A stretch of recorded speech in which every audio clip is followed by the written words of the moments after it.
அனைவருக்கும் இதயத்தின் பொங்கல் நல்வாழ்த்துக்கள். பொங்கலோ பொங்கல்.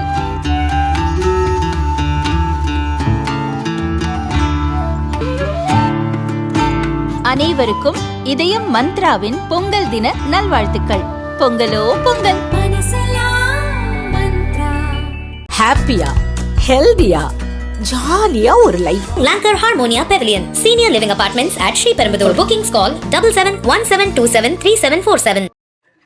இந்த உப்பளங்கள் உப்பு உற்பத்தி செய்கின்ற இந்த பூமியிலிருந்து நான் பேசுகிறேன். ஏன்னா தூத்துக்குடி மாவட்டம் அப்படின்னு சொன்னாலே முதலில் ஞாபகத்துக்கு வர்றது உப்பு தான். அதில் எந்த மாற்று கருத்து யாருக்குமே கிடையாது. உப்பிட்டவரை உள்ளளவும் நினைன்னு தான் நம்ம ஊரில் பழமொழி இருக்குது. ஸோ அந்த உற்பத்தி செய்கிற மக்களுக்கே இன்றைக்கி வாழ்வாதாரத்துக்கு ஒரு கேள்விக்குறி என்றால் ஒட்டுமொத்த தமிழக மக்களும் அவங்களுக்கு துணை நிற்கணும். இதில் எந்த மாற்று கருத்துமே கிடையாது. இப்போ இவங்க சொல்கிற கணக்குக்கு இப்போ அண்ணன் சேகரன் தான் என் பக்கத்தில் இருக்கார். நேற்று நம்ம மீட்டிங் நடந்த இடத்துக்கே சங்கத்தின் சார்பாக அவங்க கோரிக்கை மனு வச்சுருக்காங்க. இங்கேருந்து சற்றே இருக்கக்கூடிய ஒரு 6 கிலோமீட்டருக்கு உப்பு உற்பத்தி தளம் தான் இருக்குது.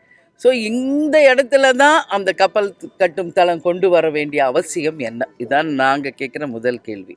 ஏன்னா இன்றைக்கி தூத்துக்குடி மாவட்டத்தில் நம்ம பார்க்குறோம் எவ்வளோ காலி இடங்கள் இருக்குது, எவ்வளவோ வானம் பார்த்த பூமி இருக்குது, விளையாத நிலங்கள் இருக்குது, கவர்மெண்ட்டோட லேண்ட் எவ்வளவோ இருக்குது. ஏன் அங்கெல்லாம் போய் அந்த திட்டத்தை கொண்டு வந்தால் இவங்களே அதுக்கு ஆதரவு கொடுப்பாங்க இல்லையா?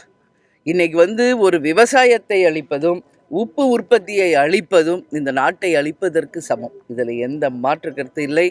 சற்றேறக்குரிய ஒரு 5 தலைமுறையாக இதை நம்பி வாழ்கின்ற மக்கள், லட்சக்கணக்கான மக்கள் இதை நம்பி இருக்காங்க. ஸோ எங்கெல்லாம் எம்டி லேண்ட் இருக்கோ, எங்கெல்லாம் விவசாயமும் உப்பு உற்பத்தியும் பாதிக்காத நிலங்கள் இருக்கோ அங்கே தான் அந்த ஸ்கீம் கொண்டு வரணும். அதுதான் நியாயம். இல்லை என்னால் மக்களை எதிர்த்து நீங்கள் ஒரு ஸ்கீம் கொண்டு வரீங்க அப்படின்னா, இப்போ எப்படி இங்கே ஸ்டெர்லைட் ஆலயம் மூடப்பட்டதோ அதுதான் எதிர்காலத்தில் அதற்கான முடிவாக அமையும். ஒரு திட்டம் இங்கே கொண்டு வருவது மக்களுக்காக தான். அந்த மக்களே அதை எதிர்ப்பு தெரிவித்தா அப்படி ஒரு திட்டம் எதிர்க்கு? அப்படி வந்த திட்டம் நிச்சயம் ஃபெயிலியர் தான் ஆகுமே ஒழிய சக்ஸஸ் ஆகவே ஆகாதுங்க. அதாங்க உண்மை. நிச்சயமாக உப்பு உற்பத்தி செய்கின்ற என் சகோதரர்களுக்கு, இங்கு வாழ்கின்ற அந்த வாழ்வாதாரத்தை வைத்திருக்க அத்தனை குடும்பத்திற்கும் தேசிய முற்போக்கு திராவிட கழகம் முழு ஆதரவை நாங்கள் தெரிவிக்கிறோம். உடனடியாக இதற்கான அறிக்கையை நாங்கள் தர இருக்கிறோம். நிச்சயமாக முதலமைச்சர் கவனத்திற்கும் நாங்கள் கொண்டு செல்வோம் என்பதையும் சொல்கிறேன். 2026 இன்னும் 2-3 மாதத்தில் தேர்தல் வரப்போது. ஒரு நல்ல ஒரு ரிசல்ட் மிகப்பெரிய ஒரு ஆட்சிக்கு வரும்போது நிச்சயமாக நாங்கள் எங்கே அங்கே வங்கிக்கிறோமோ அங்கே தாங்க இந்த வாட்டி வெற்றி பெறும். அதை நான் உறுதியாக சொல்கிறேங்க. அப்படி வரும் பட்சத்தில் நிச்சயமாக ஆட்சியாளர்களிடம் மக்களுக்காக நான் பேசுவேன். இந்த தூத்துக்குடி மக்கள், விவசாய மக்கள், உப்பு உற்பத்தி மக்களுக்காக நான் குரல் கொடுப்பேன் என்பதில் யாருக்கு மாற்று கருத்து வேண்டாம். இன்னைக்கு நிலைமையில் நாங்கள் உடனடியாக அறிக்கை தருவோம். இவங்களுடைய என்ன அந்த ப்ராப்ளம் சுச்சுவேஷனோ அதை சிஎம் கவனத்திற்கு நிச்சயமாக கொண்டு போவோம். தேர்தல் முடிஞ்சு ஒரு ஆட்சி வரும்போது அதில் நாங்களும் அங்கம் வகிக்கும்போது மக்கள் குரலாக சட்டசபையிலும் பேசி ஆட்சியாளர்களிடமும் பேசி இங்கே அந்த ஸ்கீம் வராமல் உறுதியாக தடுப்போம் என்பதை இந்த நேரத்தில் நான் சொல்கிறேன். இதில் எந்த மாற்று கருத்து இல்லை. வேறு இன்னும் ஒரு 10-15 நாளில் இறுதி வடிவம் வந்துடும். பத்திரிகையாளரை அழைச்சி தான் நாங்கள் முதல்ல தலைமை கழகத்தில் அறிவிப்போங்க. அந்த அறிவிப்பு தாங்க இறுதியானது, ஆதாரபூர்வமானது. சரிங்களா? இந்த யூடியூப்பில் வர்றது நாங்கள் சொல்லாமையே அவங்களா ஒன்று போடுறதெல்லாம் உண்மைக்கு புறம்பானவை. ஏன் நம்ம யோசித்து முடிவு எடுக்கிறோன்னா, வரும் எதிர்காலம் தமிழ்நாட்டுக்கும் தேசிய முற்போக்கு திராவிட கழகத்துக்கும் எந்த வகையில் நம்ம ஒரு முடிவெடுத்தால் நல்லதோ அப்படி தான் நம்ம யோசித்து இந்த வாட்டி டிசிஷன் எடுக்க போகிறோம்.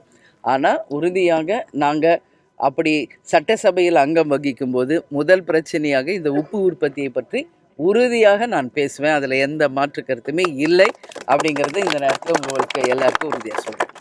சரிங்களா? இந்த உப்பள பிரச்சனையாக சென்னையில் முதலமைச்சர் சந்திக்க வாய்ப்பு கிடைச்சா இதை பற்றி கோரிக்கை வைப்பீங்களா? இல்லை, இப்போ உடனடியாக அங்கே சந்திக்கிறதுக்கு எது இருக்குது. அதனால் இப்போ உடனே இல்லை, உடனே நான் அறிக்கை தரப்போகிறேன். சரிங்களா? நான் 2ஆம் தேதி முடித்து 3ஆம் தேதி சென்னை போயிடுவேங்க. அதுக்கு முன்னாடி நான் அறிக்கை இங்கே இருக்கும்போதே கொடுத்துடுவேன். அதுக்கப்புறம் எப்படி வாய்ப்பு அமைகிறதோ அதை நிச்சயமாக வாய்ப்பு இருந்தால் பேசுவோம். இல்லைன்னா சிஎம் செல்லுக்கு நான் வந்து இதை டைரக்ட் பண்ணுவேன். என்னோட லெட்டர் பேடில் நிச்சயமாக இந்த லெட்டர் பேடை வந்து நாங்கள் அனுப்பி அவரோட கவனத்துக்கு இதை கொண்டு போவோம். உறுதியாக இதை செய்வோம். சரிங்களா? நன்றி.